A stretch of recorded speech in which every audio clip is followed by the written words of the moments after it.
Excellent. Welcome, everybody.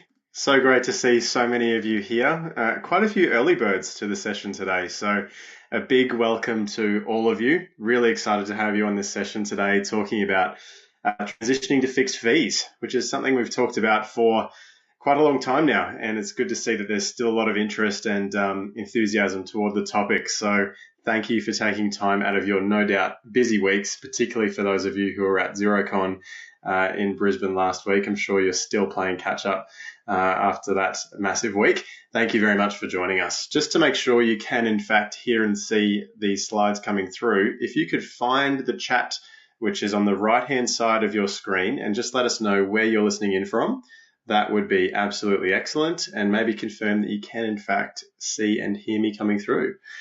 Dean from Glebe and Jackie, thank you for chiming in already. Alana from the sunny coast. I'm in sunny Brisbane today. It's absolutely beautiful. Thanks, Lorraine. Thanks, Parashad. Appreciate it. Really keen to keep this engagement going as well.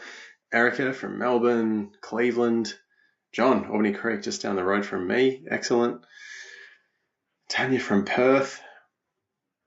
Thanks, everyone. Would love to keep your comments and engagement continuing through the session today. We do have a great discussion lined up for you, and hopefully you're going to get a lot out of it. So really excited to just share a little bit more about Ignition. And before I do that, there should be a poll that's going to come up on screen just in a minute as well, just asking you how much you know about the platform as well. So we're really excited to be hosting this webinar today. For those who haven't heard of Ignition before, which may be some of you, we are a platform that was built from within a CA practice down in Sydney about 12 years ago now, and we work with over 8,500 firms, really focusing on helping you price, helping you position your services, helping you automate everything around your client onboarding, your billing, and your payments collection. And obviously, a lot of firms are looking at Ignition when they're starting to transition more over to fixed recurring fees with their clients as well. So this is the context as to why we're hosting the session today. And I'm going to show you a couple of new features that we've launched at the end of this session as well. So if you're already using the program, which it looks like about 30% of you are on the call today, there'll be a bit of an update at the end of today's webinar on what's new. So hopefully you can stick around and get a bit of an idea of that as well. It looks like around 30% of you are considering Ignition for your firm. Just over 30% are keen to learn a little bit more today as well. So really good to see, and thanks for joining. I am really pleased to introduce my fantastic panel here today. So Rebecca and Sharon, definitely not strangers to Ignition webinars and or events over the last couple of years. So really appreciate both of your time. Just by way of brief introduction, I'll start with Beck. Beck is our head of accounting and director at Business Depot, which is a multi-service firm down in Sydney. Well, they're across the East Coast. Beck is a multi-award winning fellow chartered accountant, and spends a lot of her time contributing to the industry by way of writing content and sharing a lot of her playbooks and tips and strategies on what's worked well within her practice. Everything from pricing to engagements to managing client relationships. So, Beck, how are you going? I'm going to throw a curveball at you. If you can describe your week so far in one word, what would it be? Crazy. Great. That's what we like to hear. And Sharon, thank you for joining us. So for those who haven't met you before, Sharon's the CEO of Slipstream Group. We have a large number of mutual clients and work with a lot of the same firms. And I just hear amazing feedback all the time about the work that your crew do at Slipstream, Sharon. And by way of background, Sharon's had an awesome career working with firms and financial planning businesses as well. Stint in Scandinavian investment banking, project management over in London, and runs an absolutely all-star team here based out of Brisbane as well. So, Sharon, same question. How would you describe your week in one word? Engaged. Engaged. I love it. Very good. Could you share a little bit more about Slipstream for those who haven't come across your path yet? Not that I was very good on socials, but last week we actually celebrated 10 years in business. And our first ever client who kind of agreed to work with us, he's still with us 10 years later. So we work with about 95 firms around Australia. Those firms turn over between $500,000 and $25 million in the accounting and financial planning space exclusively. And I guess the thing that makes us quite different is that all 8 of my coaches have owned, operated, and successfully exited their own accounting and or financial planning firm. So we're not kind of business coaches from a business coaching background. We're all just financial services people who know what really good looks like. And I mean, we're still, like, the best thing about our business is we still learn from our clients. It's why we're called Slipstream. So it's about moving faster together. And it's part of the reason I'm here, like seeing our clients, dip their toe in the water with Ignition, that's great. But seeing them actually use it and then what it does to their financial performance is, that's what I'm a bit evangelical about. Love it. You had that ready to go. I love it. And I mean, we're Ignition clients. So I don't know when we started with Ignition, but I remember when we did it, I was like, I'm never going back. So it would have been 2017, I think. And 98% of our revenue is through Ignition. Awesome. Thanks, Sharon. No, I really appreciate your time. I know you've had a busy morning thus far, so really excited to hear your insight from the firms and your clients who you're working with. Just a few housekeeping things before we crack into the content today. We are recording the session. We always get that question. We're going to send that to you automatically after the session today. If you need to dip off for any reason, please do submit your questions and or comments and or feedback in the chat or the Q&A function within this platform. Please be nice, but we would love to hear your feedback. You're always nice. I'm just kidding. But yeah, we'd love to keep the conversation very open, and you've got access to some great IP here. So let's make the most of it during the session today. Okay, a couple of little updates here. So in this session, we're going to talk about what fixed fees really mean, why now is the time to change. We'll hear some insights and real stories from our panel. We'll talk about some of the key steps toward making this shift and I guess the business benefits that have come thereafter, and then also overcoming some of the common barriers and objections that we hear from firms who we're working with. And Ignition has the benefit of having gone through this process with thousands of firms, and we do hear a lot of the same concerns, challenges, hesitations. So we're going to break some of that down today for you all. Firstly, I just want to ask, what is your current billing model? There should be a poll again that is coming up on screen.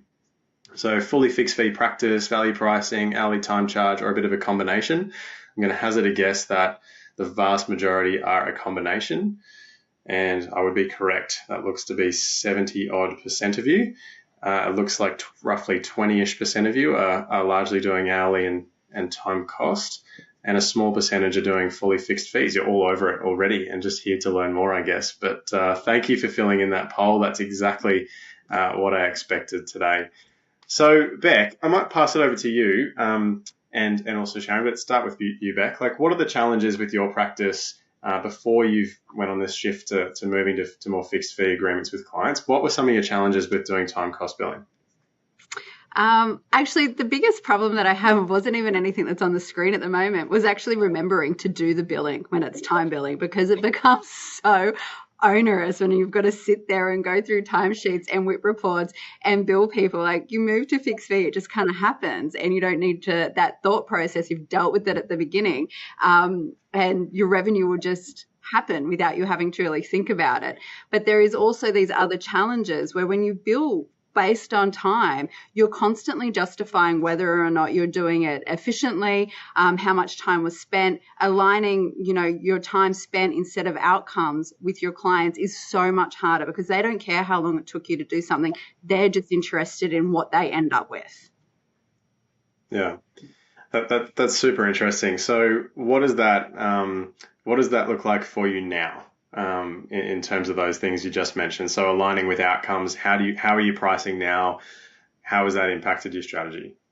Well, it means I don't forget to invoice now, so that's a bonus. But it also means that our clients are really crystal clear on what is going on with our engagement. So all of our billing occurs based on what is in the scope of our engagements.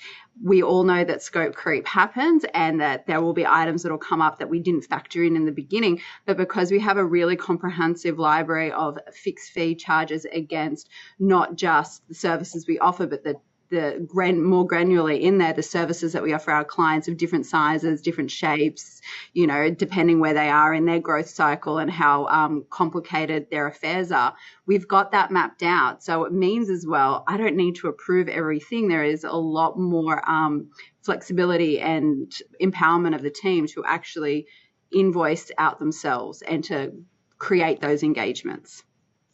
Yeah. Absolutely. Sharon, you mentioned you've had a couple of conversations around this just this week. What are you seeing with clients that were, maybe have gone through this transition? What are some of the main challenges you've seen with the time billing model?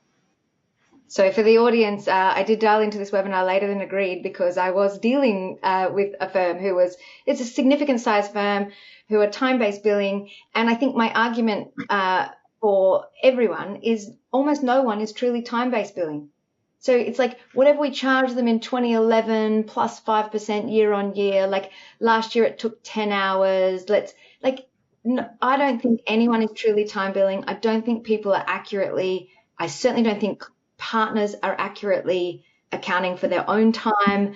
So I think there is hidden write-offs just inherent in the model, but it's also just the antithesis of what we're trying to do in business, right? We're trying to drive the cost down. So all of the AI and efficiency tools in our world are trying to drive the cost down and so the time down. So if you are truly time-based billing, arguably your fees should be reducing because hopefully you are gaining 10, 15% efficiency year on year through the smart systems that we all now have access to. So my argument is that no one is actually truly time-based billing. People don't accurately put their time on the clock, and it's all just bogus because it's like it all comes back to what's your hourly charge rate. Oh, well, we work ours out by 3 times the giraffe at the zoo. So yeah, it is actually like it feels mathematical. I think it feels mathematical, but if you really scratch the surface, it is anything but. Yeah, getting a few laugh emoji reacts on that one, the 3 times the giraffe. That's great. I mean, we've obviously gotten to a point like everyone on this call are either running or part of successful or viable businesses. So it is a model that has worked. So what would you say, like in your observation, just over the last 10 years in business now, Sharon? Like, what is that shift? What's the main thing that's impacted that shift in recent times? Well, I mean, the shift has been happening probably for 10 years, the change in pricing methodology in the Australian accounting world. I think one thing that's impacting it for some firms is they're actually sick of dealing with debtors. So, the idea, I just got off the call with a firm that had $1.1 million in debtors. I got off a phone call last night that had $1.6 million in debtors. Now, normally, like, I feel like during those meetings where someone says they've got whatever it is, 120 days in debtors, I feel like saying I'm calling time on this meeting and let's all instead use our time together to pick up the phone and call. Like in an hour, we might be able to collect 400, 500 grand.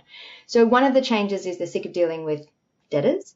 Lots of people want to get rid of timesheets. I'm not sure I'm on that bandwagon. I think keep the timesheets, but I think some people want to get rid of the timesheets.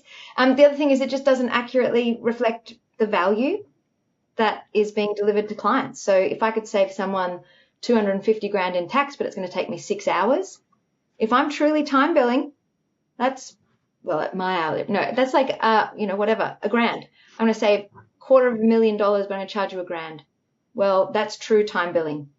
So I don't see a lot of that behavior. Yeah, so there's just like lots of it's like Swiss cheese. There is a lot of holes in this methodology, and people kind of plug the holes in random ways and then find that actually they're operating very differently to their partners, even in the same firm.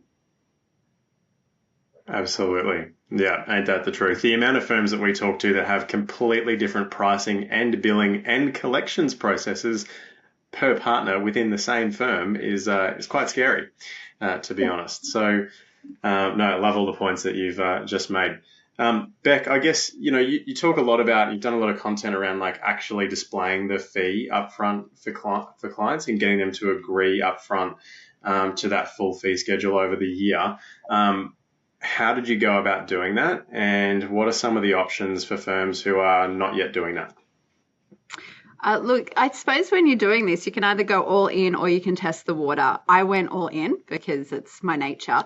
However, you can just like if you want to think about fixed fee, you don't need to go straight in and bill all of your clients for the whole entire amount of work that you're going to do for the year divided by 12 and make it like this monthly reoccurring. There's this a little bit of a misconception that when we talk about fixed fee sometimes that it's all this monthly reoccurring. It's just about setting the price so that there's clarity between you and your clients. We have a combination. It's fixed fee, but some of our clients will bill up front, particularly new clients who are coming to us with a bad history. We will only take them on if we bill them up front and get paid before we start the work, at least a big chunk of it. You can bill on completion if you have a good relationship with them and know that they're cashed up and pay you on time. But monthly recurring works with a lot of businesses where, particularly if they have quite a static cash inflow, having their cash outflows match that works really well with them. So we went in with a mixed bag on our billing approach or our timing of our billing, but the key factor there was that you know how much we're going to charge you before we charge you. And that just makes our relationship so much deeper with our clients. And we made that sort of the rule across the board. But if you are just sort of dipping your toe in the water, try with your friendliest clients, or alternatively, try with the clients that you don't mind if you lose. Yeah. Hey, Sharon, like you've run a lot of projects with your clients, right? Where it's either like uplift projects around pricing or transitioning to this sort of model. What sort of strategies do you see working well for folks who are like, at the very start here? Where do we even start? Where we like to start is, well, we start with who is your ideal client. Like, let's start there, because otherwise we're talking about pricing and pricing methodology just in such an abstract, right? So let's actually talk about what your ideal client expects of their accountant. Let's start there. Then a really easy way to start is let's do a pricing calculator. So we can put the potential client's details in the pricing calculator and it tells us the price. Like we have like 12 of these that we help clients build for themselves. But then let's just start with new clients. So rather than having really scary conversations with our legacy client base, let's just start with new clients. The next client that joins the business, we're going to put them in Ignition. We're going to use our pricing calculator. And then it's not scary, right? That's just how we do business. And eventually we're going to help you go back through that legacy client base and change them all over. But that's a nice way to start. Let's just start with new clients. And talk about the expectations our ideal clients have of their accountant.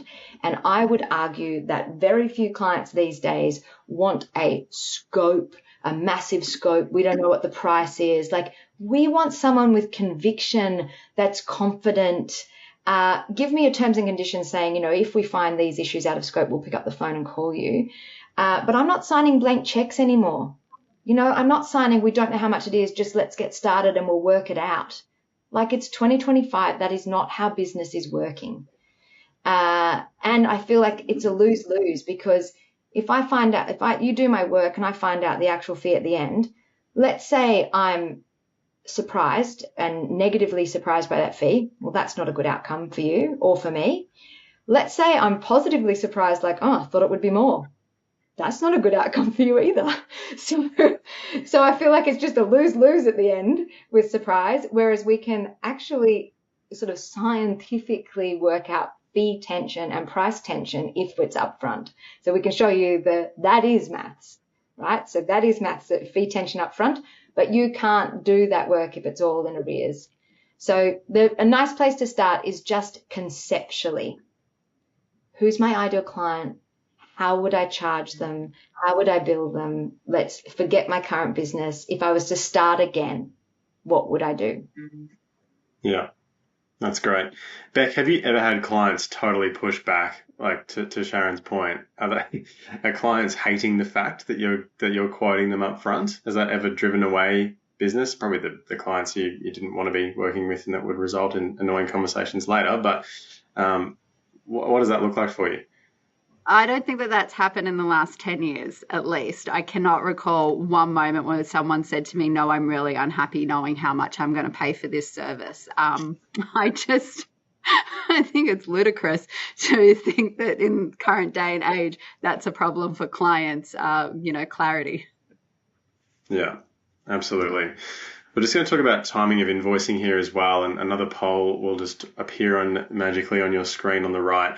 Just curious to know, it's not sharing your information, not sharing this with anyone, but curious to know how regularly you're invoicing your clients. It's going to obviously depend on the work for the most part, but if you could give us a ballpark range, it looks like around 30-40% of you are invoicing monthly, 10-ish% quarterly, 5 to 10% annually as well. So yeah, again, 30-ish% depends on the work. That's super interesting. So I'll leave that up there for a minute. But Beck, talk to us a little bit about, I guess, the timing of your invoicing with your clients and these options that are available to us. Yeah, so I mentioned these a little bit earlier, but just to dive in some more, bill on completion. So again, let your clients know what that bill on completion is going to be, but that's when you actually invoice your clients either at the end of the project or on defined deliverables. So particularly if it's a longer project or you're doing a set of work for them that has clear defined outcomes. And that can be, look, you can do time billing, but value pricing and fixed fee is where we really try to sit that. If you are doing time billing on that, I do still suggest you be clear with your clients around some sort of a range so that they're comfortable and you're comfortable about what is at least the minimum amount you're going to get paid for this work. Upfront invoicing, this is really simple. Fee is set and you don't start your work until you actually get paid. That needs to be based on fixed fee or value pricing. And then monthly reoccurring, this is hilarious. And I don't know if you've seen it, Sharon, ever, but I've actually seen and worked with somebody who had a whole bunch of clients on monthly reoccurring and did not have the fee set up as a direct debit. So they had monthly reoccurring, they were doing all the work, and then 6 months down the track, the client hadn't been paying them all those monthly fees for 6 months. Madness. So if you are going to go into monthly reoccurring, set up direct debit and get paid every month. We track the financial performance of every firm we work with so that we would catch that very quickly. We'd pick up the phone going, what's going on? I'd one-up you, Beck. I spoke to 3 firms at Xerocon last week that were time cost billing weekly and didn't have their clients on direct debits. So they were invoicing their clients weekly and like 4 to 5 hours a week from the admin team and whole team doing billings on every Friday. Okay, I've never... Yeah. Imagine being that client. I know. Yeah. What a terrible experience. Okay, well, like with that said, why now? Like obviously there's, seemingly so for those who are listening to the webinar today, we're doing a combination for the most part. Why, keen to hear from either and both of you, like why do we think now is the time to really reconsider this and start to make the change in the back end of 2025? It's one of those projects that, we always say, diagnosis without investigations, malpractice. So for the people on the line today, I don't know your business. This is one of the projects that I'm not going to stand here and say our clients say, wow, that was really easy, because we couple this project with pricing uplift. So we do a pricing uplift and a methodology change. It's not easy. It is the most valuable project we run people through. And when people are at the end of it, actually, I have some slides one of my clients presented to the rest of our client base. And basically at the end of it, everyone says the same thing. Should have gone harder with pricing and should have gone harder with getting people on monthly direct debits. So at the end of it, you just want more of it, and you would never, it's a project you'll never, ever regret. Not a silver bullet, but really important if you plan to be in business for beyond the next 2 years. And I'm not saying it's a business risk with your current methodology. I'm just saying your life will be better. So if you're planning to sell your business in the next 12 months, maybe don't bother with this project. If you're planning to stay in business beyond 12 months, this is a game-changing, life-improving project. So that would be my why now, because yesterday would have been better, but today's pretty good. Yeah, absolutely. What do you reckon, Beck?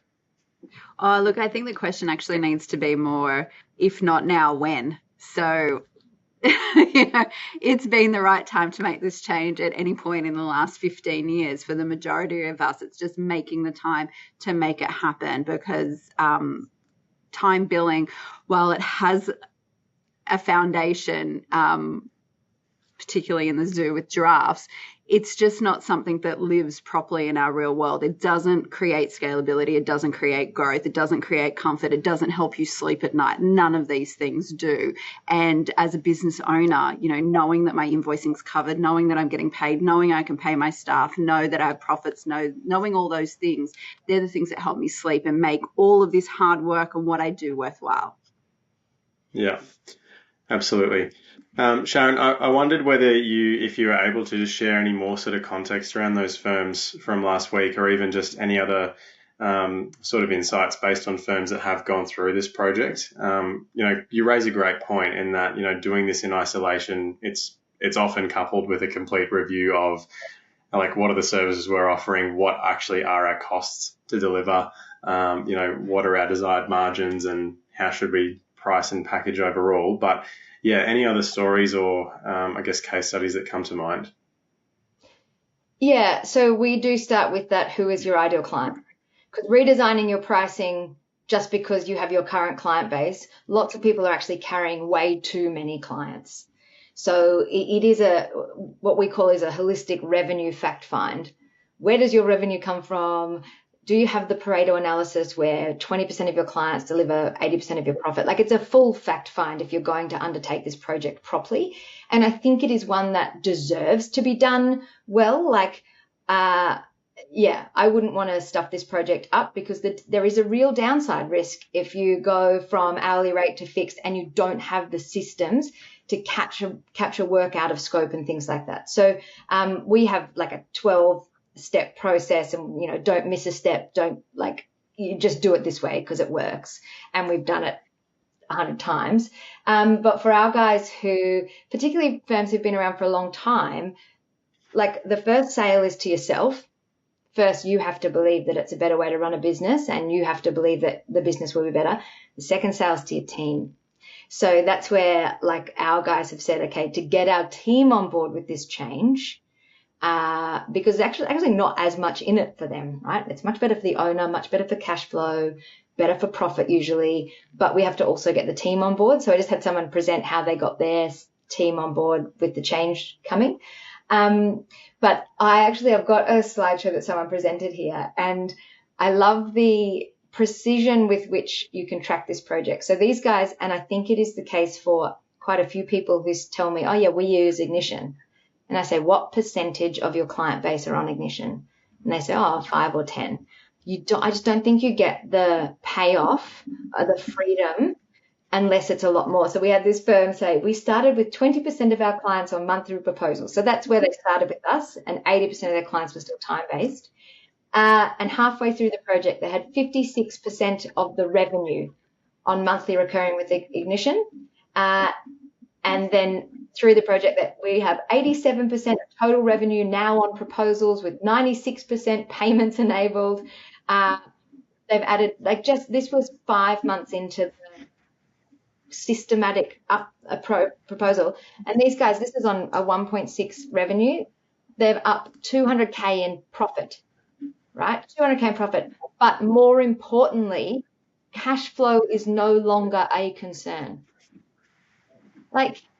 So the difference between these guys having 20% of their revenue on Ignition and 87% of their revenue on Ignition is that whole, how are we going to pay wages, like the whole question around cash flow is eliminated. That's Awesome. Freedom. Like, that's why we're in business, right? Freedom. Love that. I wanted to share these numbers as well, which are kind of similar, Sharon. Like this is from Morrow's, a firm down in Melbourne, running Google. several mil worth of fees. Exactly. Yep. Like these were the numbers, right, over the last sort of four FY21 to 24. And, exactly what you just said. This is super common. So engagement and uptake across the client base often really low. They don't get buy-in from the team. They don't roll the project out properly. But, the things which stand out to me here are like, age receivables basically dropping to nothing from close to 14%, work in progress days, and also productivity, just tremendous impacts there. So to your point, it's the longer game. It's not going to be turnaround in a quarter. It's going to be turnaround over the next, couple of financial years. But this is also a big ship to turn. This firm is a big multidisciplinary firm. So, this is pretty much totally aligns with what you're sharing there, Sharon. Well, these guys have been Slipstream clients for about 18 months. So it's even better now. You'll see. Even better now. We can share some other numbers. But I love that they've got to share these. Like that's, lock-up days down from 89 to 36. It's just a better business. Yeah. And they've got more confidence to put on new clients because they know they can get through the work. They can collect the money. So it's not just what you see on the screen. There's a confidence factor in these numbers. Yeah. There's also a valuation impact as well. And I don't know about you, seeing a lot of M&A happening in the industry over the last year. This year, way more than normal, it seems.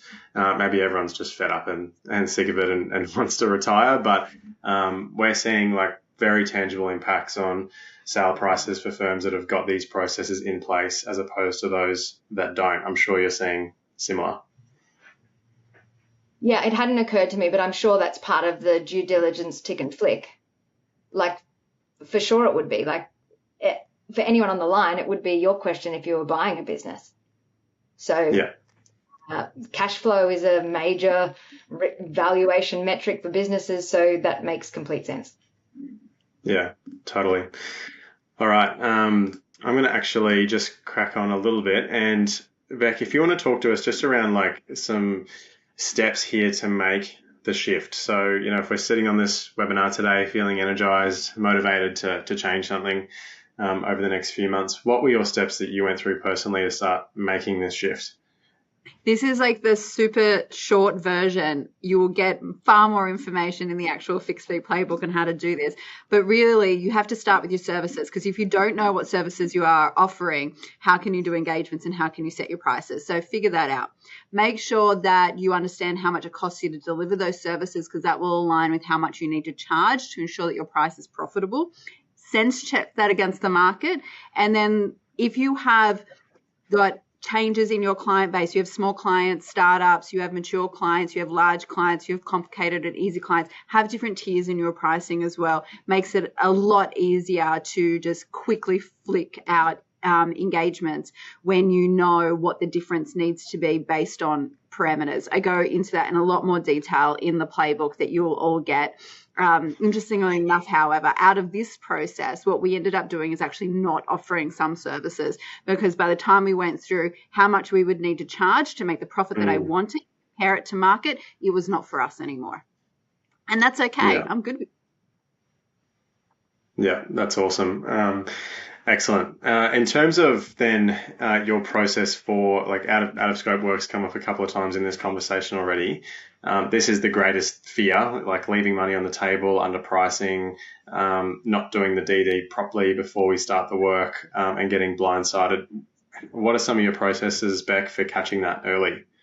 Yeah, so these are all baked straight into features that Ignition has and how we use Ignition to make sure we capture all of the scope. So we will send an additional or a new client proposal if it's a big project, once-off work with its own sort of terms and conditions and parameters. If the client's going through a restructure and everything needs a change, or if that new work is going to be not a once-off, if it's ongoing forever, they're all new engagements, new proposals. For some, all of us just have that one client that has a random thing that drops on your lap every couple of weeks. All of those clients, have built into their engagement the ability for us to build them under predetermined parameters. So there is a limit on what we can do, and there is instruction. We can only receive instruction from certain people. It might be like the director or the CEO or whoever it is. That person has directed us. We can just bill them without pre-approval on that project up to a certain amount. And editing services, like if something changes on an ongoing basis, we've got the engagement there already with the clients, they've already agreed to the service, and that cost just is going to increase. Being able to just edit that and push that back out, whether they sign it off or don't, it's amazing. We use that all the time for subscriptions, because as much as I hate it, we do own lots of our client subscriptions and we need to charge them for it. Yeah, love it. Sharon, with your clients, like Ignition's a great way to, I guess, bill for that work and maybe confirm it with the client, but there are a lot of other signals to pick up on prior to doing that to kind of firstly identify that the work is actually out of scope. What are you recommending there to your clients? Because you mentioned the Swiss cheese before. I think that's so true for so many firms, is that we don't actually know what clients are being billed for what per se. Anything you can talk to there? Yeah, our really well-run firms, the partners are not involved in the delivery of work, in the tracking of work. Partners are working on the business or, working on the strategy for the future. I've had one of our guys sat on stage recently at Slipstream and said, I asked him, I said, hey, if you left the business for 6 months, where would you see the cracks? And he said, in 6 months, you wouldn't. Probably in 18 months, you would see, like maybe the strategy wasn't, but in 6 months, you wouldn't. So I'm just going to say the best firms, like this works. We can have systems that flag and people that understand. I've got, say, time budgets on jobs. And if I hit 70% of the time budget, but I'm only through 50% of the job, I need to stop and escalate that. So either escalate that to my manager or escalate that to the client and say, hi, we're finding the following things, out of scope. So there's a big training aspect to this. We don't want it to rely just on the partners. We want the systems to catch it and flag it early, and we want people to acknowledge it. And one of the reasons you train your people is because they've got their career with you right now, and they deserve the training to say when I'm working on something that the firm isn't going to be able to bill for. Like mechanics are trained in these things. If you are an apprentice mechanic, you get that training when you're 19 years old. The idea that we say that accountants aren't clever enough to understand when they're working on something that is out of scope is so insulting. So part of having your team understand what is in and outside of scope is not asking them to do the work of a partner. It's asking them to do the work of an apprentice mechanic. So, if you don't have that training set up or the system set up to support your team, then absolutely all of the out of scope is either going to fall to the partner or it's going to fall to a write-off. So, choose your path. Train your team. Absolutely. And at the point where it's on the partner's desk, it's often too late because the work's often already been done. And now we've got to go and justify the invoice as well, which is never fun. All right, a couple of little quick fire ones here. Questions and comments we always get. Okay, so Beck, maybe start with you. You've put these together. My clients won't like this change. It's just too different. What would you say to that? Yeah, that's not true. They'll be fine with it. And if you do have one or two clients that don't like the change, what are they not going to like? They might not like signing an engagement letter if you've never had them sign an engagement letter before. In that instance, we have so many changes going on in our industry. Just blame Tassner and move on with it. Just say it's a requirement, got to do it, too bad, and that's the end of it. Yeah, absolutely. Sharon, you've talked to this, but what if we quote the wrong amount? Will we lose money? Our view is that the base level here is including a clause and a method for fee adjustments, as we've discussed. But what would you say to this? Is it the end of the world if we quote the wrong amount?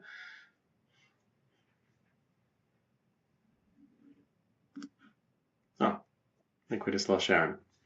That's okay. I think, look, Sharon covered this really well just before we jumped into this section, all about empowering your teams to raise this up to the partner level before this happens, or empower them to be able to actually down tools and requote work, or be able to, say, no, this is not in scope. It's all about empowering your team and letting your clients know and be very clear about scope, engagement, and should be very fun.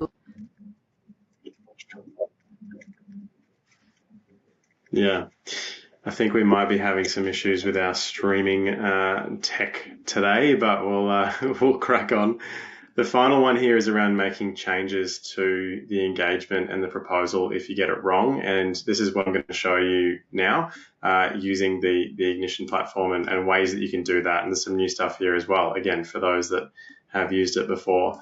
I don't know if Sharon's with us at all, but I wanted to share this QR code. It looks like she may have dropped off, unfortunately. That's okay. There's a QR code on the screen which you can use to get the case study on profitability. So Sharon mentioned that she had several clients that were presenting back to the rest of her group recently, and she's generously provided some of these case studies, also a guide that they've put together around boosting profit and revenue, and also some 12-month average results from some of those firms as well. These are really beneficial resources, real numbers, real firms, actual case studies with data to help you build the business case for doing this. So I'd encourage you to scan that if that is of interest, and it would be fantastic for you to engage with Slipstream further. You can see a bit of a link down on the bottom left-hand corner there. If you're having trouble scanning that QR code, you can just visit that landing page as well. Beck, just want to make sure you can in fact see that, given we've got some streaming issues here.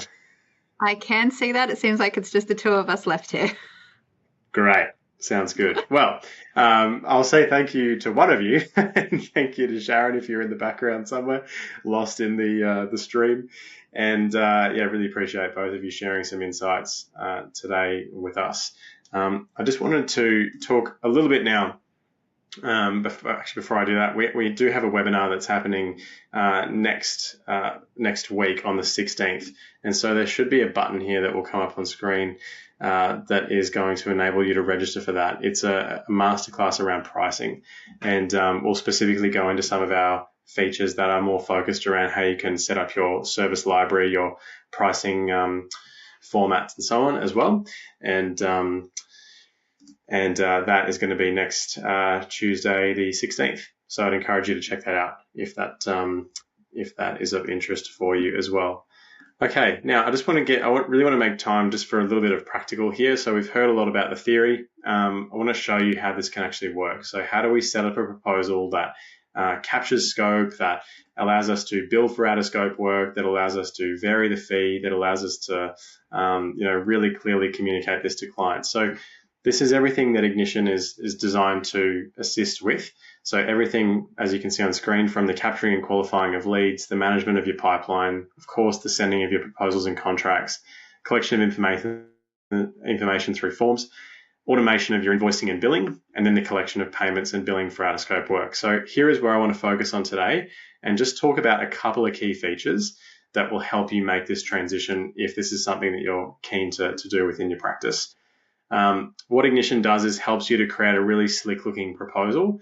And in that proposal, you can do things like include videos and have it branded up really nicely. But you can also have multiple tiers or packages outlined for your clients as well. This is a great way of not just showing different levels of service, but it could also be used for different billing models. So I spoke with a firm in Brisbane last week who are actually using this to transition their legacy client base over to more of a fixed fee model. So it was, hey, we're going to charge you the same, because you can absolutely display time cost billing through Ignition. This is exactly what we've done each year, in the past. The other option here is doing an annualized fee paid monthly, and they might get an overall discount on the year's services if they do that. The other option that they had was pay the full year's fees upfront and get an even further discount. So promoting it as an option for clients, just a really great way of doing that sort of softly, just an idea. Of course, you can just present one option and go much harder, but this options way of presenting your billing models could be of interest to you. Once we go through and communicate the scope of work, all of this is done using templates from Ignition as well. So you've got service templates, pricing templates, etc., all of that built in, which you can then edit, of course. We communicate the fee schedule. So as Beck mentioned, a couple of services here that are billed on completion, a few services here that are billed quarterly, and then several that are billed monthly. If you're wanting to break that down and show hourly rates or fee estimates or minimum fees, you can absolutely do that through this screen as well. The key thing here then is that we are asking for commitment to that fee schedule up front. So the collection of credit card information or direct debit info, that can be done at the point of signing. It can be done upfront. And to our conversation in the panel, this is a great way of mitigating the risk of future debtors, but also making sure that you've got a way to bill for that ad hoc work throughout the course of the year, which is something that is often a pain point for firms we meet with. And then finally, to Beck's last point there before we closed off the discussion, you are able to utilize some of these tacit changes, some of the compliance requirements as an excuse for sending out a new and updated engagement letter. So, hey, there's been some regulatory changes within the industry. It's requiring us to update our terms and conditions. Could you please review this proposal, which also happens to include the scope of work, the fee schedule, the options, the facility to collect payment details up front and get those signed off as well. The key point being that you don't have to edit this. It's all automatically done for you whenever you create an engagement. Cool. I wanted to show you guys some new things. So we are just about to launch into the wild a brand new feature called Pricing Insights. So one of the projects that Sharon mentioned they do with their clients is around uplift, so reviewing fees and increasing fees. And this has been increasingly popular within Ignition's customer base as well of late. And so we've launched some features to help you not only revise and increase the fees across all of your engagements, which I'll just give you an example of now. So, here are all of my agreements that have been signed by clients. If I wanted to go and create a renewal for those proposals, it's as simple as me selecting all of them, or perhaps I want to filter and just filter by a certain client group or a certain partner's clients, or certain service, like all my individuals. Ignition allows you to go in and actually do a bulk renewal, which will take you through a price increase. It will allow you to adjust pricing per service and then review the impact of that across all of your proposals as well. So it's a very cool feature here that enables you to just really do this in a streamlined way, far quicker than what it used to be, which was like duplicating proposals, editing the fees. And for those of you who did it, you'd be resonating. You can actually do a fully automated renewal here as well, so you can see just the impact of that. Once I've got those proposals that have been renewed and they're now sitting in draft, I may want to actually review the fee itself.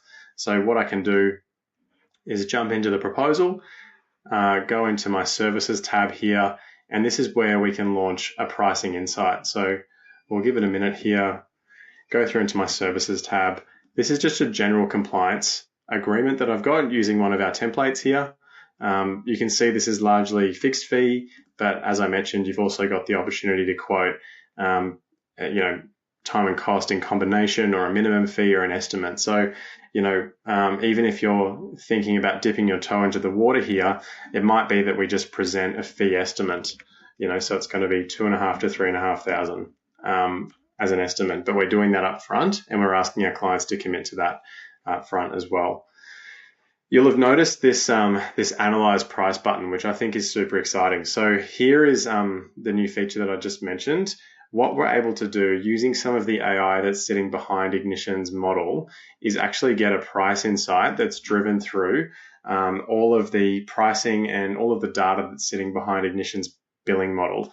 Across over 8,500 firms now, we've got a really solid data set to actually start to provide some insights on what you could and should be charging for these services. And it's a model that's learning over time. So it allows us to add in additional context. It allows us to give positive or negative feedback to that price. Of course, we can still apply our own fee and apply our own price. But you can see here I'm sort of wildly underpricing tax planning here, which is fair enough. I think I've got it at a $50 recurring fee at the moment, so absolutely should be increasing that. But it gives us an estimate here, and I can do things like add in further context for this model, like what's the client's turnover, where am I based, some of the key business challenges they're facing, perhaps how many employees they've got. And you can see some justification just based on, in this instance, 30 identical tax planning and advice services from Aussie firms, showing some clear patterns here. So this is a super highly requested feature. It's been something that we've been wanting to do for a very long time, and it is coming to you very soon within Ignition. It's called our Pricing Insights feature. If this is at all of interest, I'd encourage you to jump in and sign up for a free trial. You can do that using the button that's on screen here. It should be on the right-hand side of your screen now. So this is very, very cool. It doesn't replace the need for you to go through the exercises that Sharon referred to earlier around like actually understanding your pricing calculator, understanding your margins and all those sort of things. You absolutely still need to do that, but it's further validation for you around the price that you're charging for a particular service. In the end, we shouldn't really be pricing just based off market. We should be pricing based on, again, to Sharon's advice, the kind of clients we want to work with and what is going to be suitable for our business and desired margins. But it's a great way of just layering in some additional insight here. And if you think about, for most of you who might remember the good, bad, and ugly reports from Business Fitness, we used to look at this in a PDF that was like KPI and price benchmarking across the industry. So Glenn's got a great question. You can either do this on a single proposal or you can actually do this on the firm-wide basis in the service library. So this is an example of doing it in an actual proposal. But if I'm wanting to do that across my overall service library, which runs across all of my agreements, you'll see the option to analyze a price here as well. So for this one, I've done a pricing insight, and I can either rerun that. Sorry, I was clicking around here too many times. I can either rerun that if the scope of that has changed, or it's going to tell me it's within range. So you can run that individually per client or across the group.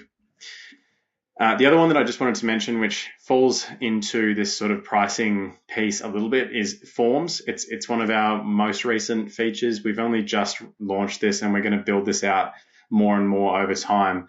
But in terms of helping you to price and quote accurately, getting information from your clients upfront is really helpful. And this is not only for new clients, but also existing clients doing rollovers.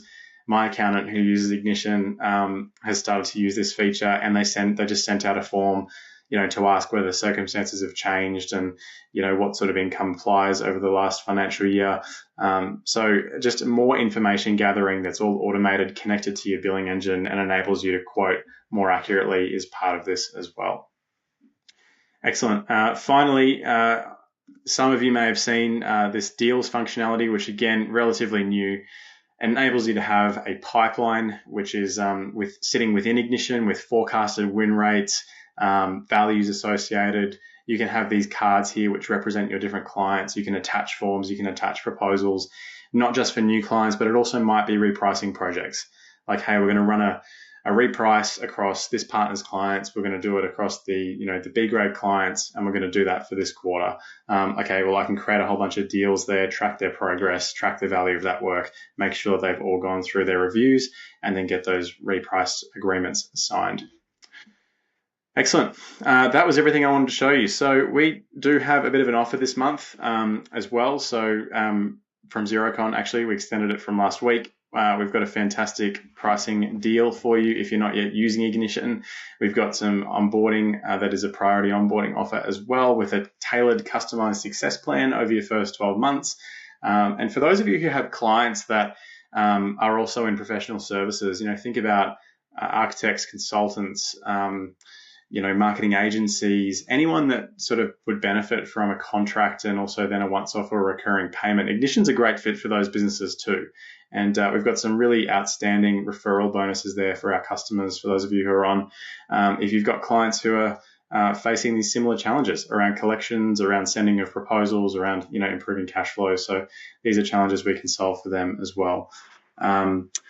All right, I'm going to say thank you and farewell to all of you. And I just wanted to say a big thanks to our panelists again, Sharon and Beck. Thank you very much for your time and insights. I'm unsure whether they can still hear me in the background there, but hopefully you found that discussion really useful. And finally, if this has at all been of interest, we'd love the opportunity to connect further. If you'd like a link for that trial, if you'd like us to sign you up for the webinar, or if you'd like us to contact you to show you how any of this works in more detail, or if you're already using Ignition and would like us to contact you about help in using it better, please feel free to respond to that poll, which is on the right-hand side of your screen now. Otherwise, really appreciate everyone's time, and I'll see you on another webinar soon. I will hang around a little bit and be in the chat box to answer any of those outstanding questions. Thanks all.